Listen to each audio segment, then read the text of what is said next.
பிரபல நடிகை ஒருத்தவங்க இப்போ தன்னுடைய சொந்த வீட்டிலேயே சடலமாக மீட்கப்பட்டிருக்கக்கூடிய செய்தி ரொம்ப வைரலாக பரவி வந்துட்டுருக்கு. பிரபல கொரியன் நடிகையான கிம்சோர் அவர்கள் தான் இப்போ பார்த்திங்கன்னா காலமாக இருக்காங்க. இந்த செய்தி மிகப்பெரிய அளவில் வருத்தத்தை ஏற்படுத்தியிருக்கு.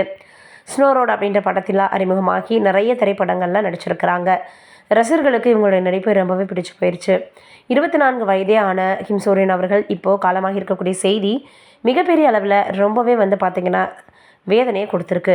தொடர்ந்து இளம் நடிகர் நடிகைகளை நம்ம இழந்து வந்துட்ருக்கோம் அப்படின்ற செய்தி ரொம்ப நம்மளுக்கு வேதனையை கொடுக்குது. அதோட திறமை வாய்ந்தவர்கள் சின்ன சின்ன விஷயங்களோ இல்லை எமோஷ்னலாக லாக் ஆகுறதோ அதையும் தாண்டி ரொம்ப பார்த்திங்கன்னா ஸ்ட்ரெஸ் ஆகி பல விஷயங்களை சாதாரணமாக அவங்க செஞ்சு முடிச்சுட்டு போயிடுறாங்க. அவங்களுடைய குடும்பத்தினரும் அதே போல் அவங்களுடைய நண்பர்களும் சுற்றி இருக்கவங்களும் தான் ரொம்ப வேதனையும் வருத்தமும் படுறாங்க அவங்கள நினச்சி. இப்போ இதற்கான காரணம் என்ன அப்படின்றத நோக்கி அடுத்த கட்டத்தை நோக்கி இப்போ அவங்களுடைய இந்த இறப்பு செய்தி போயிட்டுருக்கான்.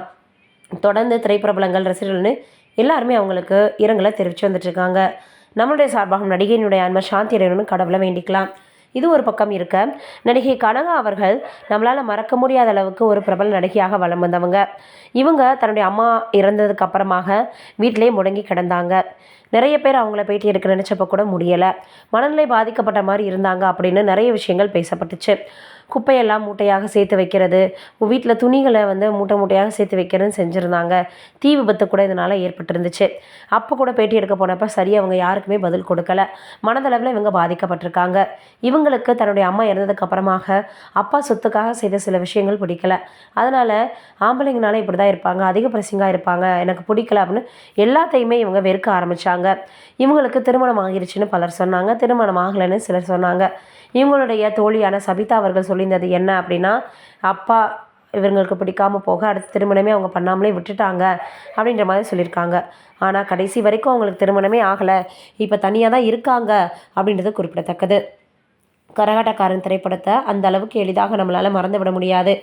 அந்த அளவுக்கு இவங்க தன்னுடைய நடிப்பை அழகாக வெளிக்காட்டியிருப்பாங்க. பிரபல நடிகையாக வலம் வந்து ரசிகர்களுடைய மனதில் இடம் பிடிச்சு இப்படி இருந்த நடிகைக்கு கடவுள் இப்படி ஒரு வாழ்க்கையை கொடுத்துட்டாரே அப்படின்னு தான் எல்லோருமே பார்த்திங்கன்னா அவங்கள நினச்சி வேதனை தெரிவித்து வந்துட்டுருப்பாங்க. நீங்கள் என்ன நினைக்கிறீங்க இதை பற்றி அப்படின்றத மறக்காமல் கமெண்ட்டில் சொல்லுங்கள்.